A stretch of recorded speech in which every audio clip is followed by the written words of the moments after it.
It began deep in the Arctic Ocean, where the atmosphere is warming twice as fast as the rest of the Earth.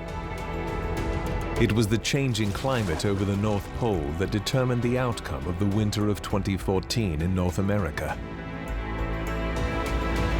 Strong westerly winds sent extreme cold air from the top of the world all the way down to the tropics.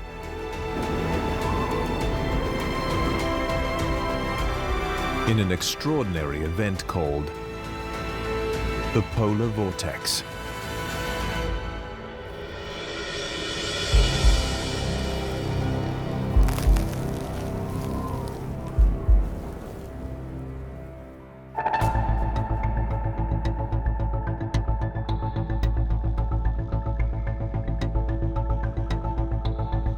In the United States, on the south shore of Lake Erie, is the city of Cleveland, Ohio. It's a place often impacted by large winter weather systems. Betsy Kling is chief meteorologist at local television station WKYC. This morning started off just about where we thought it would, below zero and just a couple degrees above zero, depending upon where you were. 7 below this morning's low in Worcester, Lorain, 5 below, 3 below in Ashtabula. Mansfield started right at 0, and Cleveland and Akron were 1 above. I will roll into work, and the first thing I do is take a look at what's going on right now in my area. Then I will get into the forecast models. If we have any kind of a storm system in the offing, and I'm constantly hitting refresh on the browser and looking at the model data as it comes in hour by hour. I think a big chunk of my day is coming up with the most likely scenario. All of that is an effort just to try and get people prepared, at least get them in the mindset of what could be coming, especially if it's something that's going to be impactful weather. Betsy pays particular attention to storms coming down from Canada and across the Great Lakes, creating powerful weather events. When you have cold air coming across the relatively warmer water of a Great Lake, you are going to have lake effect. And that is a kind of one of the hallmarks of Northeast Ohio weather. We're known for lake effect snow. And when that lake effect snow really gets rolling, you can have some pretty incredible snow totals that come out. Around here, 70 inches of snow for the season is not unusual. Many cities like Cleveland are well prepared. But there's a more dangerous winter event that meteorologists pay very close attention to. It begins high in the atmosphere above the Arctic Ocean. Humans live and breathe within the lowest level of Earth's atmosphere, known as the troposphere. It's where airplanes and birds fly and storm systems form. Travel higher and you reach the layer known as the stratosphere. It is here a large region of air known as the polar vortex exists. The polar vortex is an area of low pressure that sits typically right over the pole, so it exists in both hemispheres, so the South Pole and the North Pole. A low-pressure system is actually a minimum of pressure. But the winds around the lows rotate, and so a jet stream is created. A very fast wind that goes around the polar vortex with extremely violent winds. And these violent winds somehow isolate the air inside the vortex from the air outside. So, visually, a polar vortex would look like a huge whirlwind with a radius of about 1,000 kilometers, a corridor of extremely powerful winds that would be around 30 kilometers high, and that would maintain, in a fixed way, an important and extremely dense layer of cold air. The term vortex refers to the anti-clockwise flow of air in the North Pole and the clockwise cyclone of air over the South Pole. The associated winds can be extremely fast, up to 300 kilometers per hour. It separates the subtropics, mid-latitude air from the Arctic air. The air inside the polar vortex tends to be minus 60 to minus 70 degrees Celsius. And this west-east circulation around it acts like a barrier or fence. It keeps the cold air trapped over the Arctic region. You can have some extreme situations where chunks of the polar vortex will begin to break off and move around the northern hemisphere. Disturbances of this polar vortex often occur, so that its shape is no longer circular around the pole, but it can be moved, even deformed. Temperature differences, cold air over the poles, warm air over the equator, are what drive all weather on Earth. With the climate on planet Earth changing, no place is warming up faster than the Arctic. Its ocean and sea ice are currently undergoing a strong warming event, forcing ice to melt, polar bears and walruses to crowd onto shrinking beaches, and reindeer and caribou to starve. The mid-stratosphere temperature over the pole can get up to more than 65 degrees Celsius warmer than normal. When the warmer air weakens the polar vortex, the jet stream can veer off course. Cold air breaks out of its Arctic grip and travels south. The jet stream instability also brings warm air north. Unusual cold air is matched by unusually warm conditions in Greenland, Arctic Canada, and Alaska.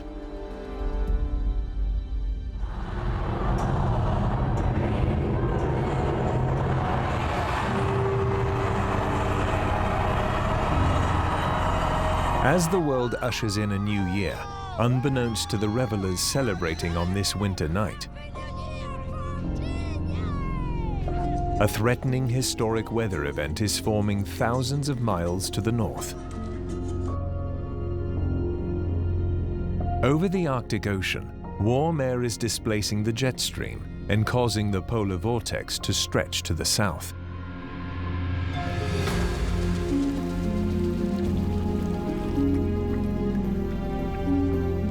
Now, when all that warm air rushes into the Arctic region, kind of knocks the polar vortex off its perch there on the North Pole, and it starts to wander. Without an active upper-level vortex to keep frigid air bottled up over the Arctic, the cold air mass is forced southward. And I like to think of the polar vortex kind of as a spinning top. Closely held rotation, tight rotation, and then occasionally you get this rush of warm air from lower latitudes, and it kind of that bangs the top, and the top then starts to wobble, got pulled, stretched like a rubber band, moves away from its typical place over the North Pole, starts wandering at lower latitudes. It could be Asia, it could be Europe, it could be the United States, and where that polar vortex will go, it will take the cold air with it. The jet stream dips to the south. The cold air mass flows across the frozen snow-covered landscapes of Canada, which keeps the air cool. As it makes its way further south towards the United States, meteorologists begin to take notice. A piece of the polar vortex begins to shift southward. You go, oh, and it's very interesting, right? Gonna watch that, gonna keep an eye on that one. Do both models or all three models or four models have that chunk of the polar vortex coming toward us? We have to kind of think ahead for people and keep them ahead of the cold air before it gets here. Trying to track those bad boys down, that's where things get a little interesting as far as doing a forecast goes. We cannot prevent the polar vortex, but we can always possible to forewarn so that people can be aware of it and equip themselves. Polar vortex strength can be possible to forecast few days in advance, but it is not possible a month or season ahead. So we have only limited time frame to prepare ourselves.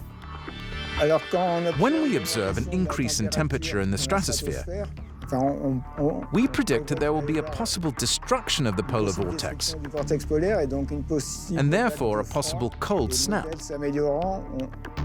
As the models improve, we are able to have relatively reliable forecasts 15 days in advance of the evolution of the polar vortex, and therefore the probability of cold spells in advance. I think a big chunk of my day is coming up with the most likely scenario.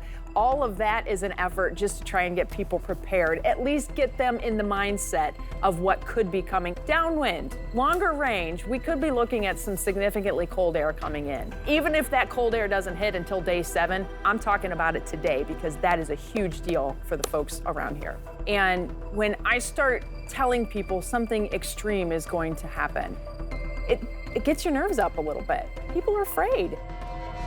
The polar vortex blasts its way south over North America, leaving heavy snowfall and ice in its wake from the Canadian prairie provinces to the American plains and the East Coast. Strong winds prevail throughout the freeze, making the wind chill temperature feel like it's 10 degrees Fahrenheit colder than it actually is. In Boston, Massachusetts, which is covered in over 7 inches of snow, the temperature drops to 2 degrees Fahrenheit. With the wind chill, it feels like 20 below zero. The winter storm of 2014 is just getting started and already breaking records. 23.8 inches of snow in Boxford, Massachusetts, minus 10 below in Fort Wayne, Indiana, 11 inches of snow outside Detroit, Michigan, with temperatures around the state near or below 0 degrees Fahrenheit. Lake Erie begins to freeze over. Once you're talking about a polar vortex shifting south, you're not talking about just a quick little clipper storm system that moves right through. You're talking about literally a chunk. It's an air mass. Air masses are big, and they need very powerful forces just to get them moving. So we're talking about several days of dealing with this, as long as the pattern is still moving. If the pattern is stagnant, now we could be talking about weeks.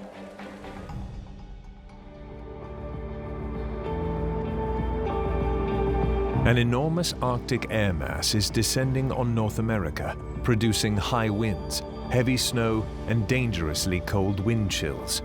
Temperatures plummet from the Northeast to the Midwest United States. Businesses and schools are shuttered. Roads begin to close. On this morning, Chicago's O'Hare International Airport checks in at minus 27 degrees Celsius, breaking the previous record for this day. There are 1,200 flight cancellations. On television, meteorologists attribute the massive cold spell to a phenomenon most viewers had never heard of before. Everybody was just throwing around polar vortex where 2 years before, nobody even knew it existed, except the meteorologists and the geeks. The polar vortex has existed for billions of years, so it's not a new phenomenon. It occurs every winter. However, TV meteorologists really first used it and introduced it to the media in 2014, where we had this extreme cold. By 6 p.m. on the evening of January 6, the temperature in Cleveland plunges to minus 24 degrees Celsius, a drop of 45 degrees. Cleveland and Northeast Ohio, winters can be pretty tough, but when you put the polar vortex into the forecast, now you are literally bringing the Arctic south. And when you bring the Arctic south, that impacts everything. Now you're talking about car batteries freezing and people's tires deflating. You're talking about windows freezing shut. Your cell phone won't work the same, and you're breathing and you're trying to stay warm, and it is so cold that literally the inside of your mouth and your nose would freeze if you didn't have it covered. So when I start putting into my forecast temperatures of 17 degrees below zero, 18 degrees below zero, literally this hurts. This is painful cold. The gloves that you wear are probably not going to be enough if you're going to be outside for any extended period of time. A study in the medical journal The Lancet concluded that the cold affects more people than heat waves. The study found that in Europe there are 20 times more deaths due to the cold than to heat waves. But this represents only 1% of the total. In reality, the cold kills many more indirectly. The increase in deaths in winter between December and March is often due to infectious diseases caused by the cold, in this case, influenza. The cold can cause respiratory problems, especially in asthmatics, and finally, in people with cardiovascular disease. The problem is the polar vortex is deadly because of not only cold air, but also it is dry air. The dry air causes human ailments such as asthma, bronchitis, sinusitis, and nose bleeding, etc.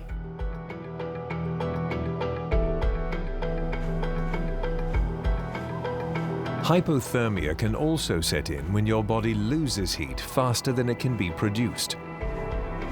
Hypothermia represents the greatest danger in the face of the cold, since this hypothermia will gradually lead us to drowsiness and even coma, which can lead to death.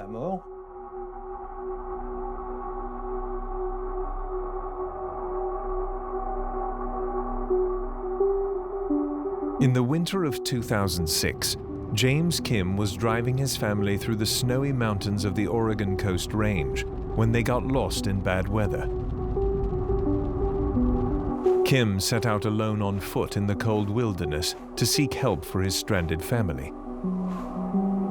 Frostbite can happen in minutes on any exposed skin. It's the body's survival mechanism, cutting off circulation to extremities to protect vital organs. The blood no longer reaches the hands, the nose, the cheeks, the ears, and this constitutes frostbite, which will sometimes be difficult to treat. The body will try to fight against the cold, in this case through the dynamic of shivering, which allows us to recover warmth through our body. Lost in the snow in search for help, James Kim sheds some of his clothes along the way. Medical experts believe he may have become disoriented by hypothermia. When we reach lower temperatures, around 35 degrees, we already begin to have problems which are generally neurological problems, that is to say, drowsiness, which will finally bring our bodies into a vicious circle. Because if we become drowsy, we are no longer active. We no longer supply heat, and gradually this temperature will decrease with temperatures that become lethal, below 30 degrees, and certainly below 25 degrees. The body of James Kim was found 11 days later, 7 miles from his family's car. In the United States alone, up to 1,500 people die from hypothermia every year. The elderly, the young, and the homeless are the most vulnerable. The first thought we have when a cold spell arrives in France is in fact homeless people who do not have the means to maintain a high level of heating and are exposed to hypothermia. Unfortunately, people who die from the cold are often homeless people. It's unfortunate, it's still unfortunate to say that in the 21st century in France, we still have people who die from the cold, but our metabolism needs to have a little bit of warmth. And inevitably, when we have extremely intense cold spells like this, it has impacts that can go as far as death. The Red Cross, from November to March, reinforces its commitment to these underprivileged people in order to put them in more acceptable conditions and, above all, to protect them from the cold during these periods, which can last more than 10 days and is much more difficult to bear than if they lasted only 1 or 2 days. A cold wave struck much of Europe during the winter of 2012. Temperatures in Paris approached -10 degrees Celsius, 10 degrees below normal. Altogether, the cold killed more than 824 people across Europe and as far south as North Africa. Communities, particularly impoverished ones, need enough lead time to prepare for the next polar vortex. That is the goal of France's National Meteorological Service.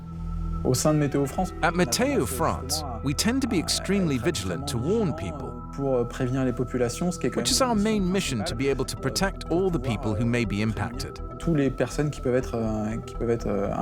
To forecast the polar vortex well in advance, in order to save lives, research data is needed from the atmosphere. We're going to model the troposphere and also up to the top of the stratosphere. We're going to model all this, and supercomputers will allow us to see a little bit of the evolution within this polar vortex. See if it continues to be intense, or if it tends rather to weaken and meander, and be able to see incursions of cold stratospheric air at lower altitudes. One of the simpler ways for scientists to study the stratosphere is using helium balloons. These very high-tech balloons are capable of lifting a telescope into the stratosphere. We're going to hang this little box on a big balloon that we're going to inflate with helium,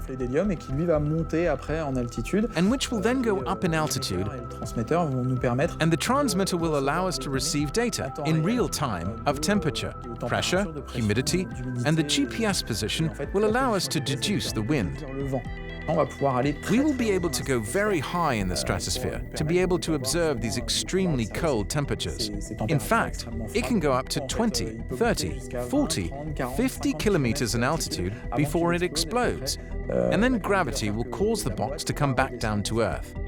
At this altitude, it's difficult to obtain measurements using more conventional means such as airplanes.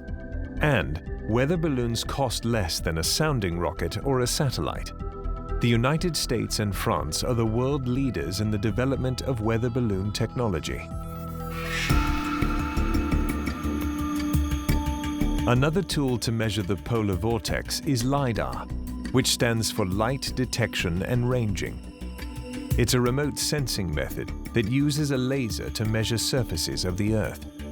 Combined with other data, LiDAR generates precise three-dimensional information about the shape of the Earth and its surface characteristics.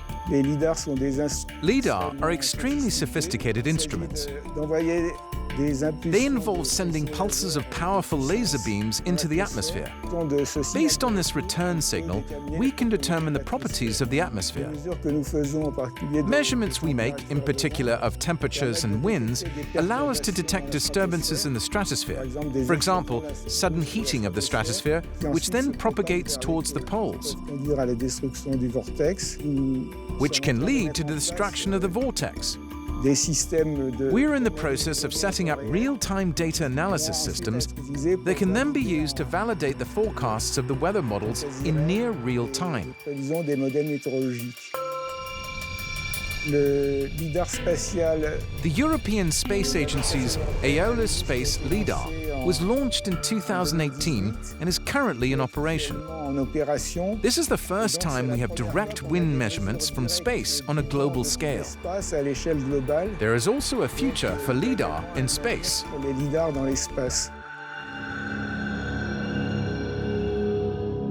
4 days into the cold wave that grips the United States, Babbitt, Minnesota reports the coldest place in the country at minus 37 degrees Fahrenheit, minus 38 degrees Celsius. The cold air reaches as far as Dallas, Texas, which experiences a low temperature of 16 degrees Fahrenheit and minus 9 degrees Celsius. 3 Amtrak trains are stranded overnight west of Chicago due to ice and snowdrifts on the tracks. Here in Northeast Ohio, in the midst of the polar vortex in 2014, and you're talking wind chills 35 to 40 below zero, and it had been a very long time since we had anything that cold. So the wind chill is a calculation of the heat loss from your body in extreme cold temperatures.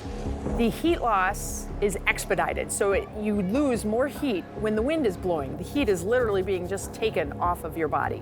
And in 2014, we had some incredibly low wind chills. You know, I know the northern part of the Great Lakes, they started to get into where you're talking 50 degree below zero wind chills. I mean, that is like Siberian level wind chill. We don't get that around here very often. The city had to be ready for water pipes bursting, water mains bursting, because the ground is so cold, and literally it shifts the ground when you have a deep freeze. And so we had a lot of water mains that were bursting here in Northeast Ohio and beyond. My dad was a firefighter, going out fighting fires, and you're standing next to a burning building, you're spraying water on a burning building, and it's 15 degrees below zero. Guess what's gonna happen? That water is going to turn to ice if it touches you. My dad has had his helmet frozen on his head before. You know, the exterior of his boots were encased in ice in some instances. In Ohio, schools across the entire state are closed. Ohio State University shuts down, delaying the start of the spring semester. The extreme weather causes the cancellation of some 20,000 flights, along with widespread road and rail delays. A big part of my job is kind of holding hands with people and helping to guide them through days on end of extremely cold air. I'm still the one that they're going to turn to find out what's going on, and more importantly, when is it going to be over?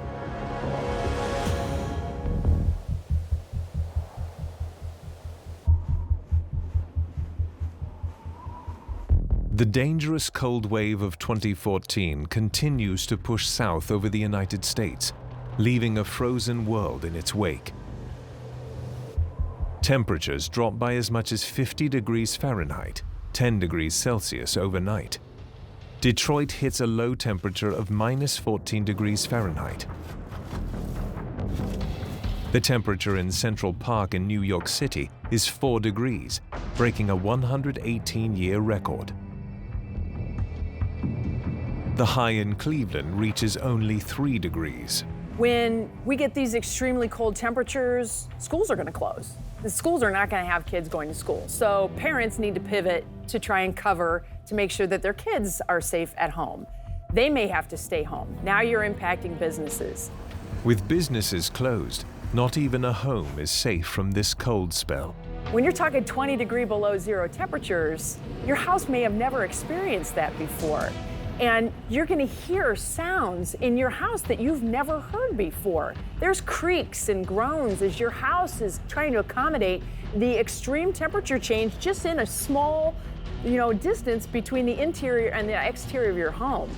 People's drywall could start to crack. We have things called frost quakes. That is an incredibly scary situation. It sounds like a bomb going off, but it's actually rapid ice expansion in the dirt around your home.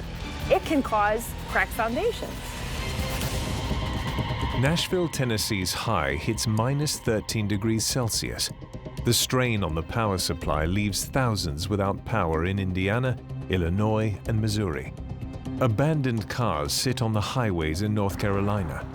Many authorities declare a state of emergency.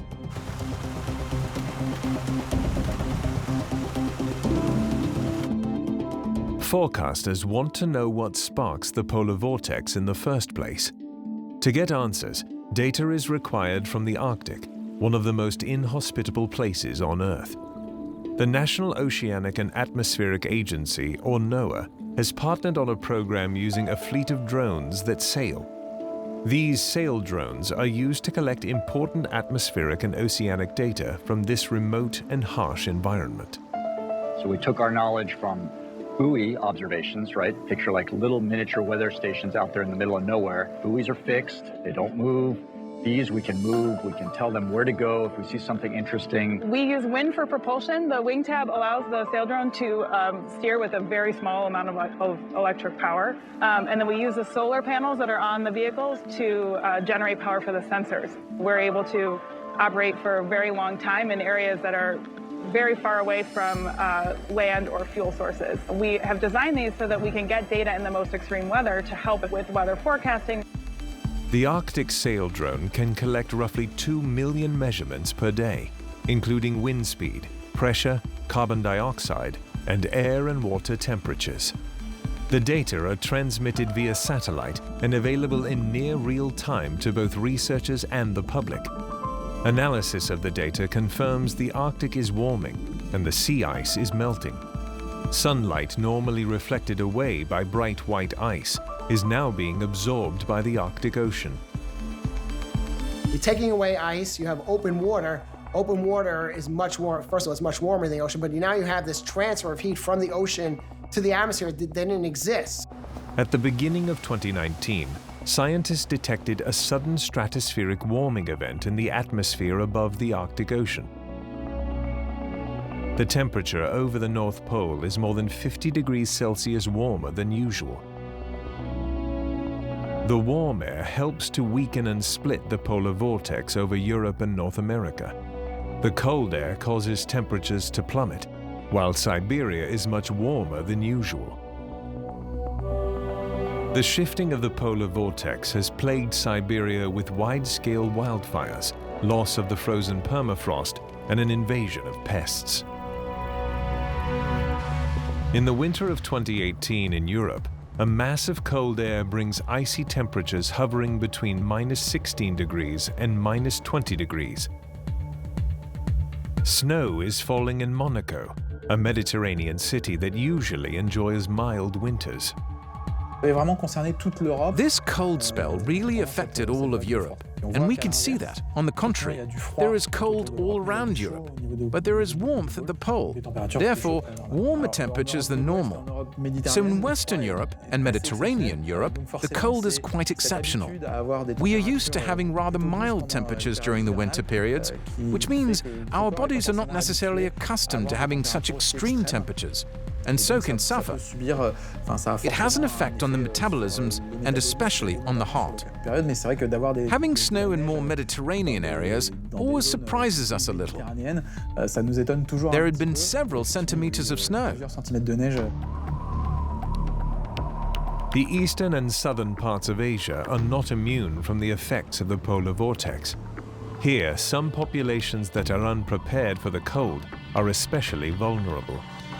In the year 2016, the cyclonic circulation in the Arctic has changed or weakened so that the cold air plunged into the equator regions and it has moved all the way to East Asian countries. In some of the East Asian countries, this cold air has created havoc, especially in the Hong Kong, Taiwan, China, Japan, and in India. More than 85 people died because of these cold events in Taiwan. Snowstorms happen in Japan, and it is also some people have died, and also few dozens of people in the Hong Kong has died in northern India, and it has formed a lot of fogs in the northern India, and it has affected the air traffic as well as most of the trains have stopped in that region, and it has created a lot of discomfort to the people. Unlike Europe and US, India is not prepared for such a cold weather conditions. So people are not aware of it, so they are not able to prepare well in advance. However, they have their own method of preparedness for this cold event, such as keeping the water bottles or thick blankets. There is some evidence that rising ocean temperatures, disturbances in the jet stream, and increasing carbon dioxide in the atmosphere may make the polar vortex over the North Pole unstable. It could expand southward more often, sending more frequent or severe Arctic blasts into inhabited areas of the Northern Hemisphere. The state of the climate, it's changing. Granted, it's always been changing, but it's changing differently than it's changed before. And the one thing that kind of comes up as a commonality in that change is, man, us. We're the ones changing it. Human activity, industrial activity, cars, transportation, is polluted the atmosphere with more and more greenhouse gases. The one that's best known and is thought to have the largest influence on the climate is carbon dioxide. That leads to gradual warming of the atmosphere. As far back as 1896, the Swedish scientist Svante Arrhenius hypothesized that changes in the concentration of carbon dioxide in Earth's atmosphere could alter surface temperatures. It's called the greenhouse effect because just like with greenhouse, you have glass, so it allows sunlight to come into the greenhouse, it heats up, but it traps the outgoing infrared or thermal radiation. A region that we know to warm the fastest, that the models project to warm the fastest, is the Arctic. In fact, since the mid-20th century, temperatures have increased about twice as fast in the Arctic than in the middle latitudes of the planet. It's a phenomenon known as Arctic amplification.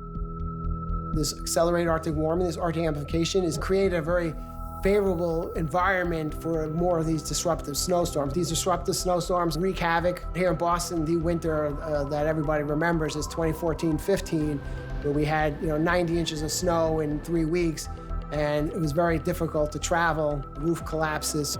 And then besides the snow, you have the cold, which is dangerous and increases the number of deaths you get. We can see that each year there is more and more melting of this Arctic ice pack. And this means that more heat is transferred to the atmosphere because when the ice pack is there, it isolates the heat that is in the ocean from the atmosphere. And if the ice pack melts, there is more exchange of value towards the atmosphere and more atmospheric disturbances that can produce these winds that bring us cold spells. What I am mindful of, though, is that the extremes are becoming more extreme. If I see the polar vortex beginning to shift, that's when my mind goes, okay, you know, the forecast models are showing me a pretty extreme situation. Now it looks like those extreme situations could actually become more likely rather than the models just blowing it up into oblivion. But not everyone in a position to take action on climate change accepts the facts. Politicians have testified that extreme cold weather disproves that the Earth is actually getting warmer. We keep hearing that 2014 has been the warmest year on record. I asked the chair, you know what this is? It's a snowball. And that's just from outside here.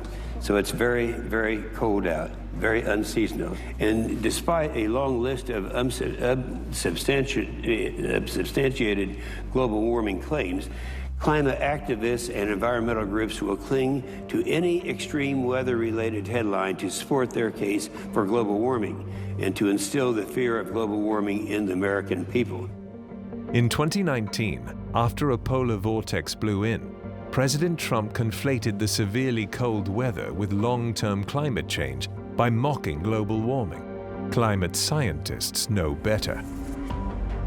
It's overly simplistic to only say that climate change leads to warming. That there is actually, it's more complex, it's more nuanced, that there are other factors that are involved. What we're seeing, these cold snaps, you know, these colder outbreaks, these snowstorms, is not inconsistent with climate change.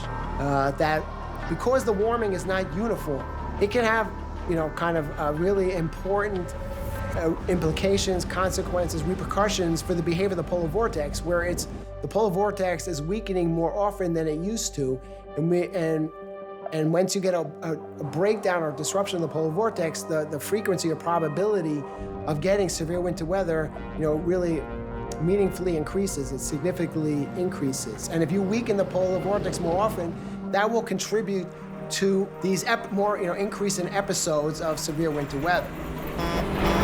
The frequency of the polar vortex, especially the weakening of polar vortex, goes on increasing year by year, especially last few decades, and this will be going to continue in the global warming scenario. So we have to be prepared for such cold events in the East Asia region and mid-latitude regions. I think we will see on average a warming of the climate. But also, we will see an increase in sustainability, that is, more heat waves. But also, perhaps more cold spell episodes. Afterwards, the problem is whether the average increase in temperature will be compensated for by the increase in cold spells. These issues are still very much under discussion at the moment.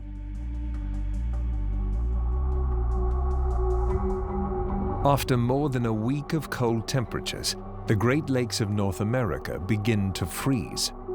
Lake Erie is almost entirely frozen due to its shallow water. 2 months later, the rest of the Great Lakes are nearly frozen over. The thick ice cover traps ships on Lake Superior. Supply lines and economies are disrupted. A United States Coast Guard icebreaker struggles to keep shipping lanes open.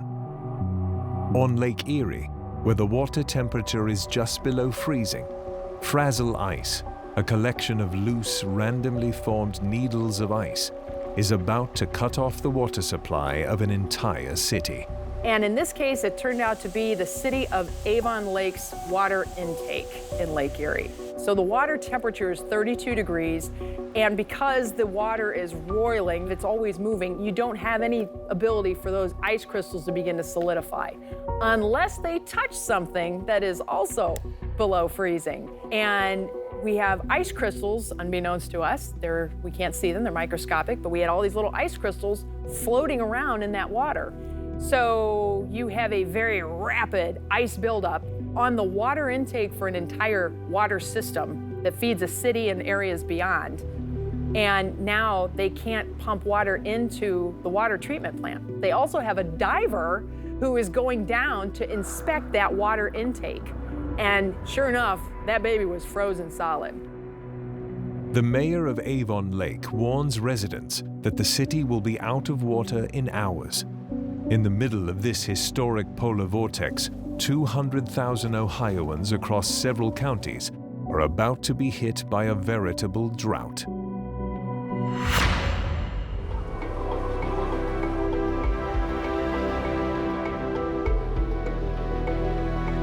On Lake Erie, the cold wave of 2014 is threatening to cut off the water supply of tens of thousands of Ohioans. Slender shards of ice are blocking the city of Avon Lake's water intake pipes at the bottom of the lake. They wanted to get pumps to get hoses out into the lake. Well, the lake is frozen, so now you got to go out, you got to go through the ice to get to the water, to insert the hoses, to begin manually almost with giant generators pumping in the water to supply an entire city with water. With the danger now over, water restrictions are lifted. Nevertheless, the polar vortex continues to blanket the American continent. From the Rocky Mountains to the Atlantic Ocean, the frozen Great Lakes to the tropical climate of Florida.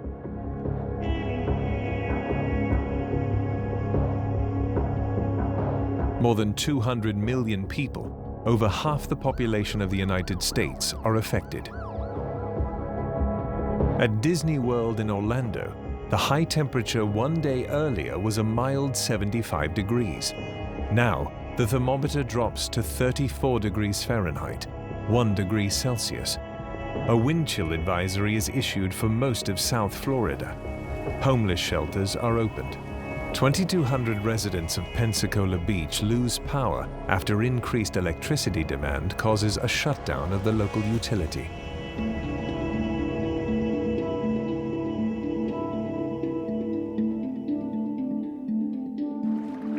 It is the beginning of spring 2014 when meteorologists expect average temperatures to return.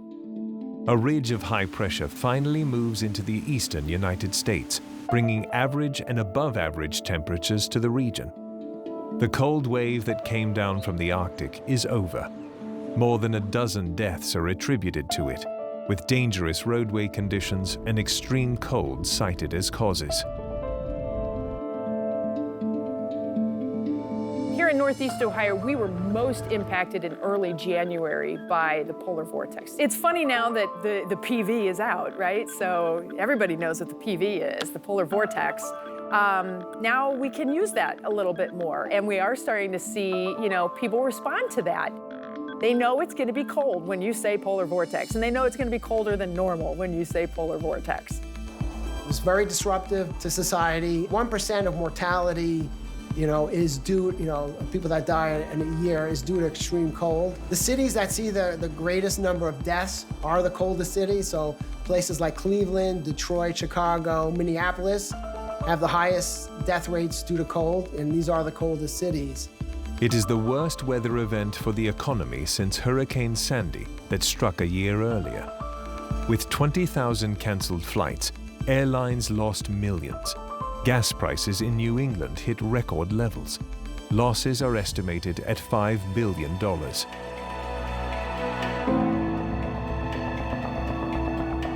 The polar vortex is changing. It is affecting more people and larger areas around the world. Neither nations nor continents are immune to the icy blast of Arctic air. It's a global problem that can no longer be ignored. So, our society developed around the climate and the weather that we currently have. So any shift away from the current climate and the weather that we experience is most likely to increase, will be a more hostile weather and climate to society. As a society, it is in our best interest to come together, in an instrument like the Paris Accords to try to mitigate and try to reduce our dependence on fossil fuels. There's lots of benefit to societies to come, work together to mitigation of the worst predictions of extreme weather that are expected with climate change, and continuous increase in greenhouse gases.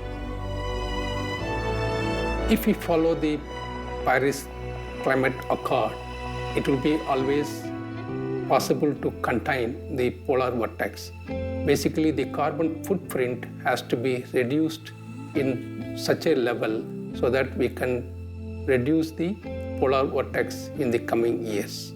The global warming scenario continues to go on, then the Arctic sea ice will melt completely, especially during summer. By the year 2050, we will not have sea ice in the Arctic. Few decades ago, maybe in 1980s, in Antarctica, there was a ocean depletions. And by that time, the Madrid Protocol has come into force, and it has been world over the carbon footprint by reduced by changing the gas in the fridge and other places, so that we are able to reduce the carbon footprint, and we are able to see that the ocean depletion has come down in Antarctica. Similar way, in Arctic too, we have to be followed the Paris Protocol to contain the carbon footprint, either by individual or by the government or the societies. Arctic de-amplification is still possible this century, which may help reduce potential increases in persistent extreme weather events. Some climate scientists believe a reduction of air pollution in the industrialized countries could actually restore some of the natural temperature difference between the middle latitudes of the globe and the Arctic. I don't think we fully understand what are the consequences of climate change. In my lifetime, there have been a lot of surprises. And as I'm talking to you about what, the behavior of the polar vortex, that was not, even considered 10 years ago, 20 years ago.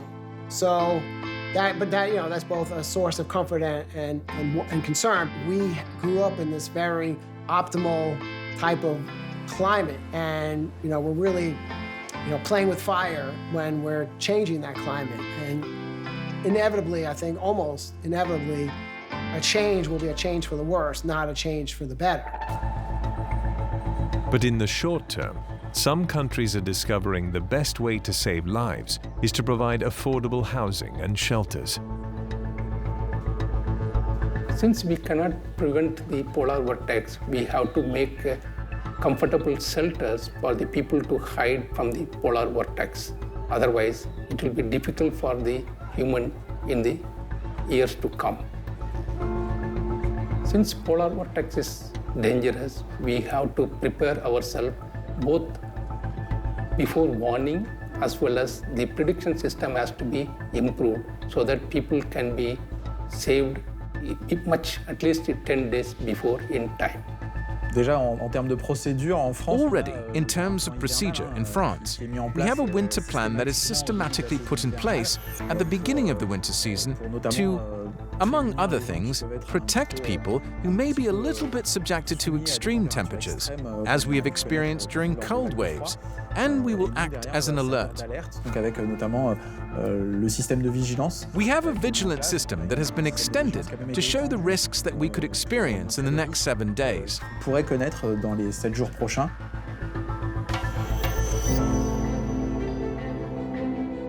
Despite the risks of bitter cold, the polar vortex creates some incredible displays of nature. The polar vortex episode of 2014, we were introduced to light pillars. Basically, it's suspended ice crystals. It's cold and you're freezing, but oh my gosh, it's so beautiful to see the light stretching off of any light source. And that light is just refracting and reflecting off of all these tiny ice crystals that are suspended in an Arctic air environment. It's just stunning. And, we saw in 2014 some of the more beautiful results of these ice shoves or ice heaves on the south shore of Lake Erie from Cleveland all the way to Buffalo, of just huge blocks of ice. And people were out climbing on them and all that. We had snow rollers. We have very cold temperatures, and we had high winds. So basically, that snow begins to move, and it's literally the little snowball rolling up. When the lake freezes over, incredible slow-motion waves of crushed ice emerge from the shoreline and gradually plow through anything in its path. By January and February 2014, record-breaking low temperatures and snowfall amounts struck parts of Canada and the eastern United States. We hadn't had cold air like that for 20 years. And yet, 2014 would not be the last of these mysterious migrations of the polar vortex.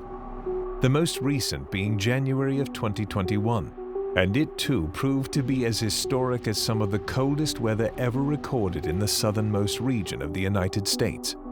It paralyzed cities like Houston, Texas, Little Rock, Arkansas, and Hastings, Nebraska. Temperatures plunged to as low as -30 degrees Fahrenheit, while heavy snow and ice storms left millions without power and triggered catastrophic freeway pileups.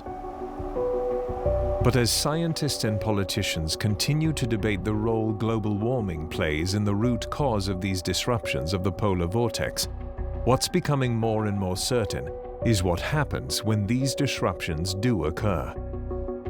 I do think having extensive periods of severe winter weather, extreme cold, and heavy snowfall are becoming more and more dependent on a breakdown or a disruption of the polar vortex. Very, very cold temperatures and the pain that that can inflict on people and the literal body hurts that they can have. But man, there's some fascinating things that happen too. And that's where you just start to have an appreciation for all things weather, atmosphere, earth. It all comes together, and I'm just the lucky person who gets to tell people about it. It is one of the most mysterious regions on Earth. We are only beginning to understand how weather works in the Arctic. But when it comes to the meandering polar vortex, what we do know is that what goes on in the Arctic doesn't always stay there.